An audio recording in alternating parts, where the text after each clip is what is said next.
நல்லாவே இருந்த செடி திடீர்னு என்னன்னு தெரியல, ரோஜா செடி எல்லாமே வந்து லீஃப்ல வந்து பிளாக்காக ஆக ஆரம்பிச்சிருச்சு. சரி அதெல்லாம் ஒன்றும் பிரச்சனை இல்லை அப்படின்னு சொல்லிட்டு நர்சரியில் சொன்னாங்க. இருந்தாலும் எல்லா ரோஜா இதழ்களும் கொட்டி கடைசியில் வந்து பார்த்திங்கன்னா வெறும் குச்சி மட்டும்தான் இருக்கிற மாதிரி இருந்தது. ஏன்னா எல்லா இலையுமே வந்து பூச்சி தாக்கக்கூடாது, நானே எல்லாமே பறித்து போட்டுட்டேன். சரி ஓகே என்ன தான் பண்ணலாம் அப்படின்னு சொல்லிட்டு தேடும் போது தான் வந்து நல்லா புளிச்ச தயிரில் வந்து 4 மடங்கு தண்ணி ஆட் பண்ணி நம்ம வந்து செடிக்கு ஊற்றணும் அப்படின்னா வந்து செடியோட க்ரோத் நல்லாயிருக்கும்னு சொல்லி ஒருத்தவங்க சொல்லியிருந்தாங்க. சரி ஓகே இதை ட்ரை பண்ணி பார்ப்போம் அப்படின்னு சொல்லிட்டு நான் வந்து ட்ரை பண்ணிட்டேன்.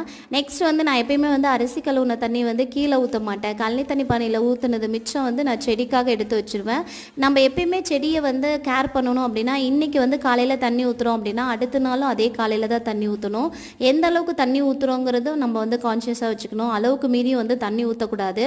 செடியில் வேறு ஓரமாக எல்லாமே பறித்து விட்டுட்டு முட்டைத்தோல் வச்சுட்டு எடுத்துகிட்டு போன அரிசி கழுவுன தண்ணி நெக்ஸ்ட் வந்து அந்த தண்ணியை வந்து ஆட் பண்ணி விட்டுட்டேன். இன்னொரு வீடியோவில் பார்க்கலாம்.